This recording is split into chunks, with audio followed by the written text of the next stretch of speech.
wow, guys, I literally was just talking the whole time and none of it was being recorded.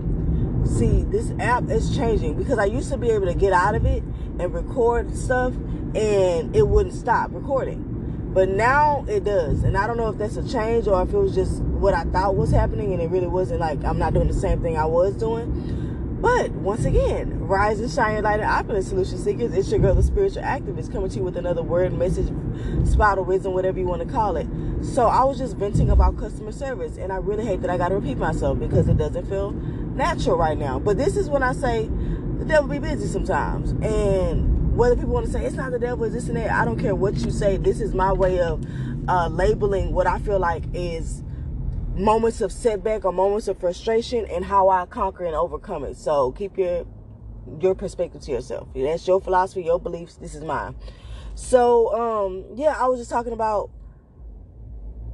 customer service and how right now it's sad that because of the whole mental strain that everybody is going through, because of all of the mental stress that everybody is going through, and you can call it spirituality because the spirit to me encompasses everything within the psyche, and that's your spirit, your mind, your heart, your emotions, your body, whatever. But there's so many definitions to everything that the jargon can make things confusing. So for the sake of people to understand, I'm just going to say mental. Like your mental health, the mentality that you carry does affect everything. It's almost the foundation in a sense, because that's what we've been operating out of for so long. But yeah, I was basically saying like we have to understand that we have to keep the perspective of being a consumer as well. It's sad that, you don't feel that you got to go to Chick-fil-A to get some level of decency, to get some common courtesy, to hear somebody say, oh, no problem. Oh, how was your day this morning? Oh, have a blessed day. Oh, I see a smiling face, instead of getting all this ratchetness, ghetto-ness, and that is not to be associated with black people, because anybody can be ratchet, ghetto, and unprofessional. And to me, unprofessional is a relative term, meaning like, it's not something you can just throw around to everything. But I do feel like, for me, unprofessionalism, a big part of it is bringing your emotions and your feelings into your job and emotionally dumping that on your customers or clients or whatever. That is what you go through outside of work is not their problem. And the same way you don't want that person's problems to be put on you when you're a consumer, when you're in consumer mode, it's the same way. It's childhood stuff. Treat people the way you want to be treated. These are sayings and cliches that we've heard over and over again that come from somewhere, you know what I mean? And they're meaningful in some aspect, even though they've been overused. And sometimes it just seems oversaturated. But the truth is still the truth. And it's like it's okay to be a human. Of course, we all have bad days. We all going through stuff and stress. And yes, we come to work and we're still stressed out. But I don't care if I just got out a heated argument with my spouse or friend or whatever. I'm not like, how can I help you, operator? Anything else? Like, I don't know what kind of training people are going through, but there really needs somebody gonna be a millionaire when they actually create training that actually puts people on game and when they start holding people to a standard. But see, right now, people got all this unemployment money, PPP loans, all this stuff, so they feeling good right now, like they on the top, because now the jobs are having to work for the people for once. They're forced to realize that your employee don't work for you, you work for your employee. Just the same way as you work for your consumer to keep your money going, you work for your employee too. It should be a two-way street in their mindset with CEOs and bosses. Like this, we're in this mess because y'all don't treat y'all employees with a certain level of respect and decency. Like, that they have a life outside of this. They cannot give you all of their energy. Work-life balance is BS or impossible without that mindset coming from a boss. So learn how to understand your job and your company and your boss's mindset before you accept the job. You need to be interviewing them low-key while you're getting the interview. You know what I'm saying? Anytime you bring somebody into your life and you're allowing their energy to connect with yours, you got to kind of see where they're coming from as well. But like I was saying, it's okay to have these emotions, but it's not okay to bring them out onto them. You know what I'm saying? That's where the professionalism come in. They don't it's just treating people decent. It's like, I just had an experience where I'm on the way to a doctor's appointment And mind you, I'm going through training right now. I've been in customer service jobs all my life. It's part of being a good human being. It don't mean being nice or a people pleaser, because at the end of the day, if somebody is disrespectful to me, I will not subject myself to that. Like, you are going to get on hold till you calm down, whatever tactics I got to use, because my energy and my vessel is important to me. My temple is important. You're not going to spew any of that into me. I'm going to pray over that phone call. I'm going to put all kind of protective blocks over that phone call, whatever I got to do, because I'm not going to subject myself to it. And if it's in person, I'm not going to subject myself to it. I'll get your supervisor. I'll do everything that I can to, in what I feel in my capabilities, like everything that I feel like in my power that I can do. And if you still aren't satisfied, then sometimes you got to realize that customer is going through some on their own, and they want to just take out their frustration on you, and you don't have to deal with that. You get what I'm saying? So, but it's just understanding. Lost my train of thought.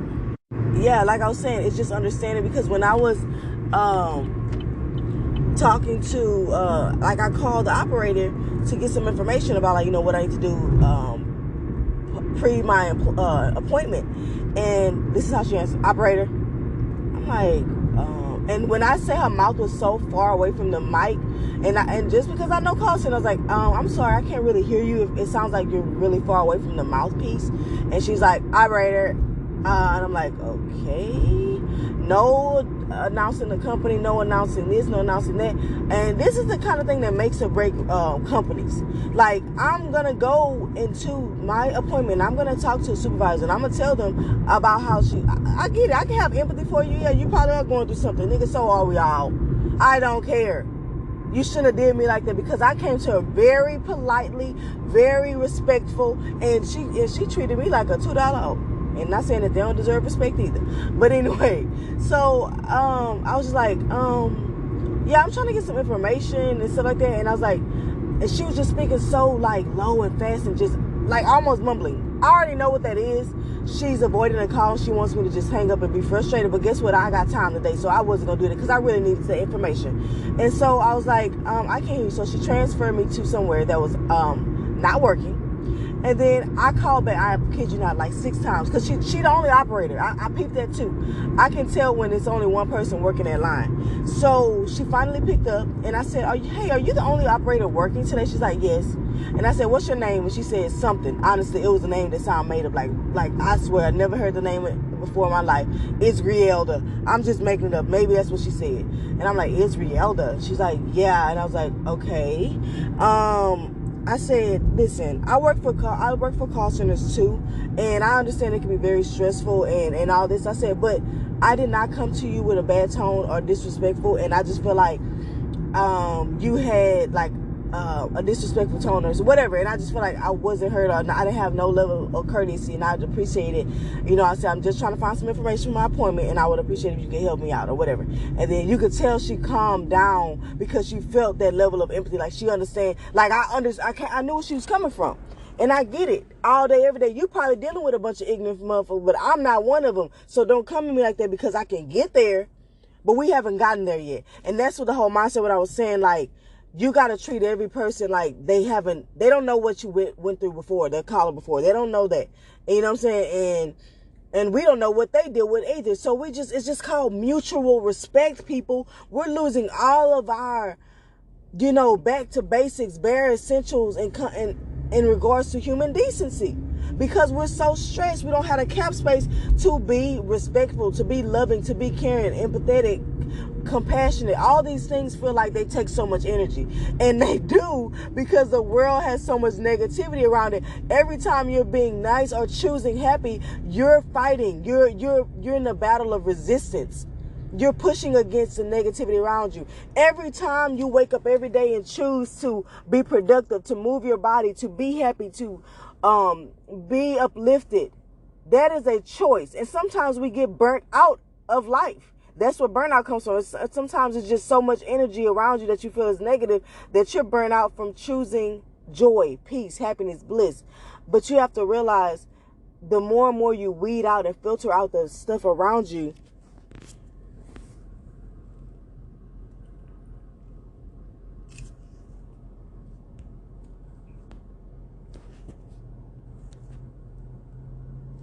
the more and more you feed out, and I'm sorry, I thought my thing went off again. I was gonna get pissed.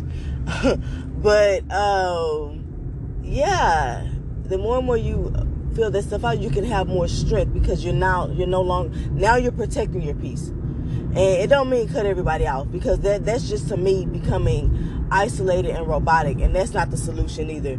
So human interaction is necessary for me, and I'm going to always say that. God put us on this earth not to be in some bubble. But yeah, this is what makes or break good relationships. That makes or break a successful business is those big companies that got all that money. They know how to treat their employees, because they know the money is in their energy. Your money is a resource. Your money is a physical, tangible reflection of how you feel. If you make me feel good, I'm going to be wanting to give you my money. But if you're not making me feel good, if you're making me feel less than, unworthy, all these other things, disrespected, I don't want to give you my money. Customer service is number one. Now, if your product is so good, it's just irresistible, but your customer service is trash, yeah, you may still be able to float because your product is really, really good. But the minute it's not really, really good and your customer service is trash, you falling quick. So it's like you better stay on top of your game. But that customer service is a buffer, because sometimes your product is not all that, or your service is not all that, but you have the greatest customer service. Like me, I don't like all of the fast food chains that, everybody love and think that they're the best. Sometimes it's overrated, but people go to those places because they have great customer service, and that's what people are seeking. And it's like I said, it's sad to go seek a restaurant or fast food joint or something because you can't feel like you're a worthy human being. And the more people are awakening and having this conscious awareness, whatever you want to call it, being woke to who they are as a unlimited, worthy, innately worthy human being, the more they're going to start weeding out and filtering out companies who don't appreciate that and who don't see that. And I'm glad that's happening. Yeah, it's a lot. It's going to be chaotic in that in this shift, but it's great, because that means people are becoming aware of who they are. They're mastering themselves. They're becoming aware of self. And I'm going to end this on part 1 because it may be daunting. So let's put a bookmark in this, and we're going to come back in part 2. Peace, love, light. Keep God first. As always, love you guys. Peace out. Hey, y'all. So I'm finally out of my appointment. Man, when I said the devil be busy, it was just my interpretation of my struggle of getting something done. You know what I'm saying? Like, let me tell y'all something. Reading comprehension, not just knowing how to read, but comprehension.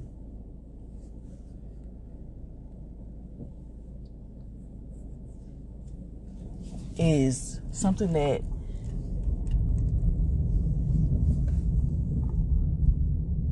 a lot of us lack.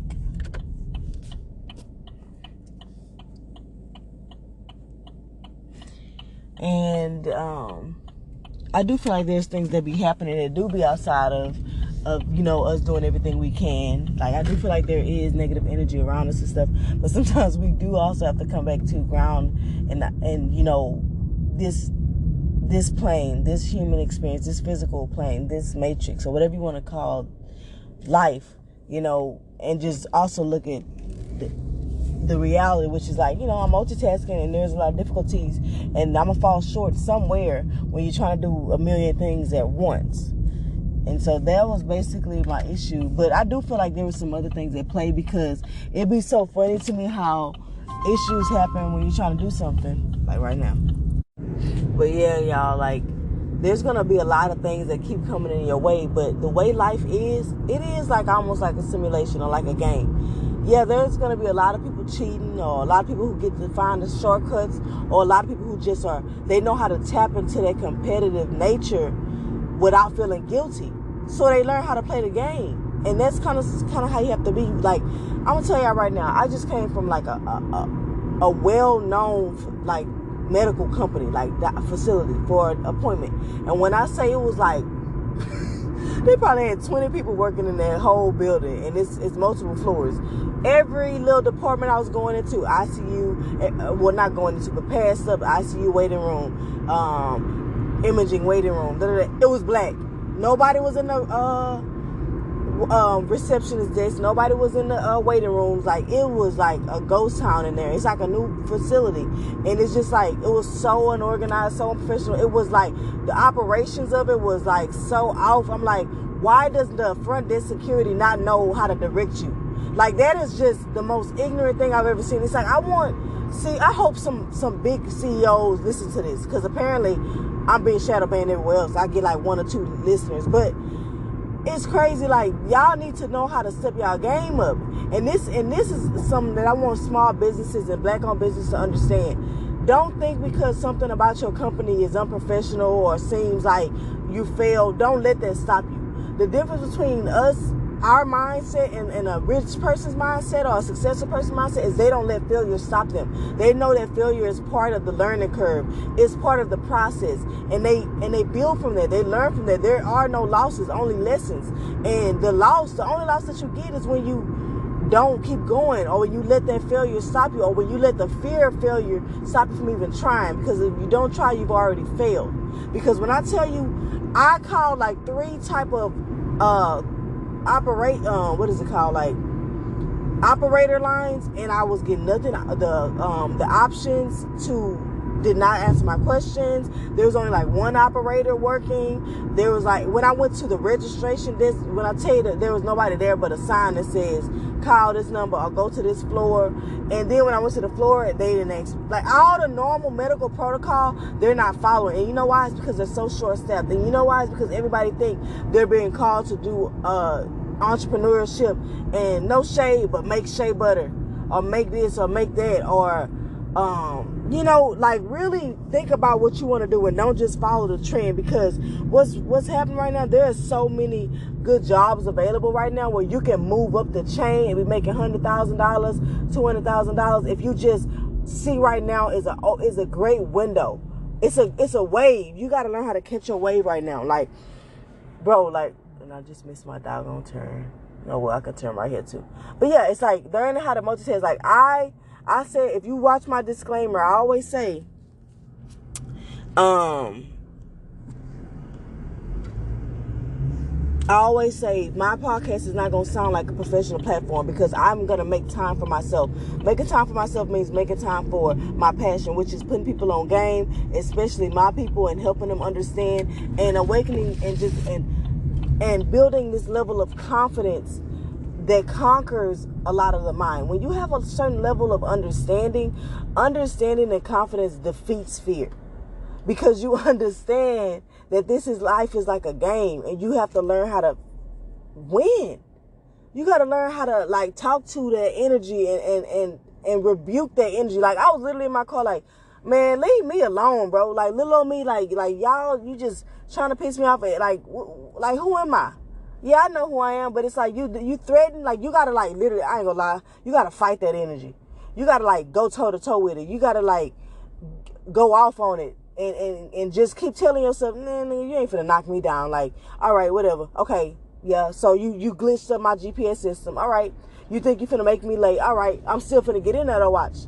I don't care if I'm 20 minutes late because you F with me. I'm still finna get in this appointment. I'm still finna figure out where I'm going. You ain't gonna work for long. Like, you gotta beat that energy.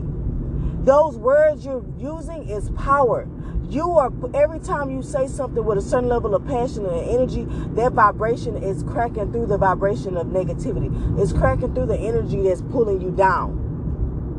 And then when I was in the hospital, the lady was like, yeah, we hiring. Just go to the desk on Monday and just say, hey, you want a job? Bro, these jobs out there.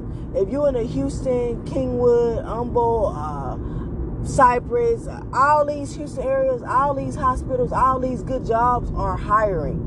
Like, go on their websites, go to all of the major hospital industries, type in what you want, create profiles. Yeah, the process is daunting and stupid and irritating, but that is part of the bureaucracy. And they do that because a lot of people who are on the bottom don't have the discipline, because they're so exhausted and burnt out from fighting the spiritual resistance against them that they don't want to do the process. Fight through I know you're tired of fighting, but keep going. Push through the process. Set your mind on what you want to do. If you say, oh, I want to be in the medical field, but I ain't trying to be in the cow center forever. Start as a cow center, start shining. But also know, nigga, I'm not gonna give my life to you. If within a year within a year of excelling and mastering my role, if you don't see nothing from me, if you don't want to give me no growth, I'm gonna take my experience somewhere else.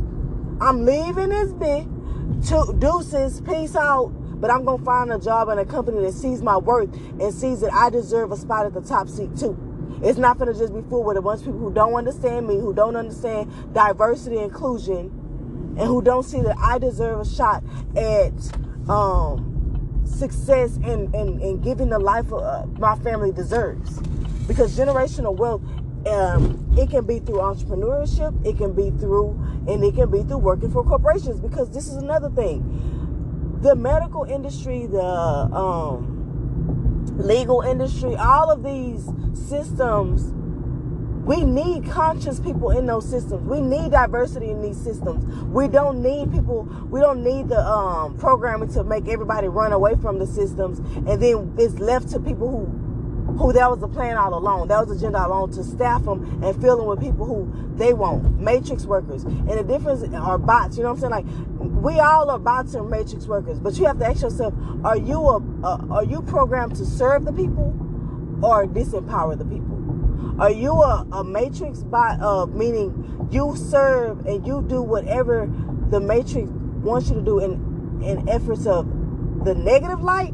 Or do you work in the matrix as like say Harriet Tubman, leading people through the matrix, like you know what I'm saying? Like, you going in the fields and pulling people out to the light and letting them know that sometimes you gotta masquerade yourself as one of them to get to a certain level. You know what I'm saying? It's like, that's what you have to understand. You want to be in these industries, and you feel like these industries are the devil. All right, you get in there and bring your light. Jesus came on this earth to lead people into salvation. You know what I'm saying? Not damnation. So it's like, that's the idea, like, of you. Not saying you're Jesus and all that, and you're God, but you are an essence of God. You are a creation of God. God lives within you, and that power is infinite and unlimited. And fear does not reside there. You want to go and step into abundance, you got to understand your power. And understand that you are worthy of the life that you desire.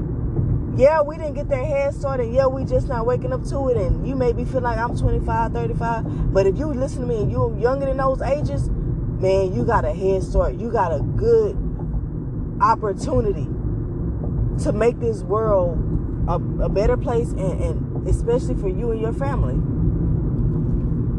But yeah, man, trust me, we need God's workers in every aspect of life, every avenue, every lane. You walk with purpose. Purpose is not a specific profession, career, whatever. It is your heart. It is your energy. It is your essence. It's your intentions.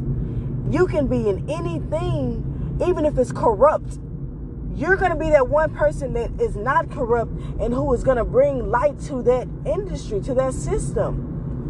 But if your calling is, if you do have a passion that is not part of a system, that is good too. If you have a passion that's, I've always wanted to start my own practice, or be a therapist, or I've always wanted to be a teacher, or I've always wanted to create my own hair care line, or I've always wanted to be an artist, or I've always wanted to be a dancer, entertainer. Okay, those are things that are not part of the, systems that keep this world running, per se. You know what I mean? The more corporate world. If your calling isn't corporate, okay, well, figure out what you really love, but don't pick something that you feel like is trending.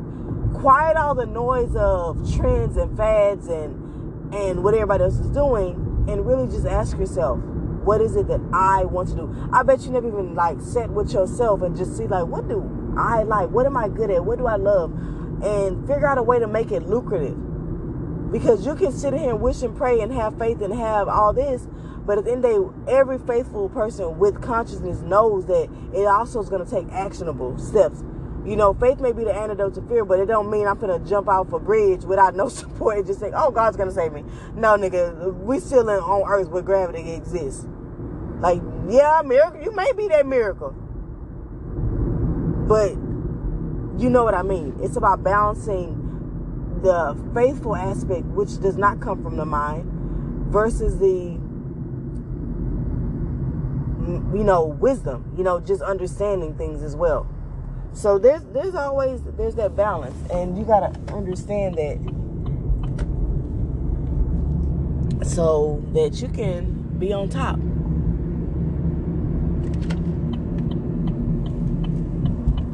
And yeah, I think that's all I had to rant about right now. There's a couple more things, but I think I'm gonna put it on another episode. So stay tuned for part 3 of my rants and raves about customer service, about conscious awareness, about everything, Just today is just, what's this, Saturday? Today is just Saturday talking. Everything that I've gone through today, the medical field, all that. But as always, keep God first. Peace, love, light, and healing energies. Be open to receiving them. I love you guys. Peace out.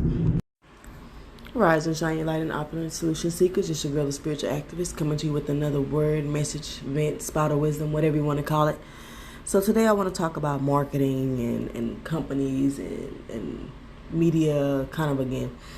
And the reason why I want to talk about that is because media is one of the driving forces of spiritual manipulation, mind control, a lot of other things. And for people who have not yet found themselves, or what we call lost souls or whatever, you're like a spiritual free agent. So, but you don't even know it. So to them, you're a spiritual free agent, and they're just out picking and choosing, like behind the scenes, and like puppet masters, choosing who they want to market to and control and manipulate to do them service and you a disservice. But anywho, I was thinking about something, and I was gonna say fear tactics is a method that one lets you know that a company ain't shit. Because it's kind of like, if the information ain't coming from something real, then the ultimate agenda is, first of all, they're out of integrity. Second of all, they're using it to make their competitors or opponents seem less credible, even if they're not, especially when it's revolving health. And the internet, you have to realize the internet is not regulated in a sense. Like, anybody can put any kind of information out there. We're in the information age, and we just decide to choose who we want to believe for whatever reason. And a lot of times what's crazy is people choose to believe the most irate or asinine, I don't even know the word, but like the craziest stories that produce fear. Our mindset is toxic overall. The way we've been programmed is that we love things that are more salacious, more sensational, like, more just risque, eccentric, like the crazier the better. So it's like we choose to believe the things that make us have the most fear, that creates the most roadblocks in our mind. Because even if we have empowerment over it, we're choosing to believe something that gives us limited belief systems, whether we know aware of it or not. And it's just like, kind of like the little thing with vanilla extract. So people are like, to stop buying imitation vanilla extract because the process of it comes from a beaver's anal sac. Okay, nigga, I've been, don't get me wrong, I'm bougie when it comes to spices and stuff like that. So yeah, I do buy pure vanilla, but if I happen to only have imitation, I'm going to use it. It's not going to, because at the end of the day, I've been using this forever. How do I know for sure if that's the true process? And it's kind of like, what was the purpose of putting the information out there? Is it killing us, really? Is it like a epidemic or something because of anal sac vanilla? like you really have to ask yourself, like, what was the agenda behind it? Do you think somebody was like, I really need to get the word out. Imitation vanilla extract is doing a disservice to our generation. As I have to let them know. Somebody's like, people are getting cheap and they getting things that they can afford versus buying products that make them feel better about themselves, that make them feel a little more classist or bougie or whatever. So, and they're not buying this pure organic Madagascar or whatever vanilla, and it's crashing, the competitor, the people who want to sell this idea of elitism, you know what I mean? So what can we do? We can make up something so disgusting that makes them not want to buy it. I mean, and this is just my perspective. Maybe it really is true. But then again, you just, like I said, you got to ask yourself, does it really freaking matter to you or not? Have you been doing it? Did anything happen to you? Like, are you still alive? I mean, it's just about not letting people control, put you through an emotional roller coaster. It's just about empowering yourself and being aware that you ultimately always can make a choice and choose. Because at the end of the day, man can't do nothing without God, and man can't do nothing without collective consciousness being on board. So that's what I'm trying to tell you with this predictive programming or conspiracy programming or all these things that try to make you normalize things that are going to happen in the world or whatever. Just know that it's also a tactic to make it within the collective consciousness to manifest trauma, to manifest chaos, to manifest the turmoil that we're seeing now. And at the end of the day, you have to stop going with the mindset that anything is possible and going with anything is possible through God, especially when it comes to the negative stuff. I'm not saying like you can't believe anything's possible, but I'm saying like always just opening your mind and your reality to that anybody can do anything. Anybody can infiltrate your reality and make something happen that will not serve you. But that's all I have for now. Remember, you have the power. So, y'all, I just left the nail shop, spent the arm and a leg, at least for my taste, for a manicure. And, you know, I don't really wear, like, acrylic nails or anything, but I got, like, a tip and then some powdered, like, I guess colored powder, but it was like a neutral color. And then he did some designs on each nail, but the designs were like simply like a squiggly line, like 2 squiggly lines filled in on each one. You know, the new little style that's trending right now, those like swirl types. Very simple though, I'm not gonna lie to you.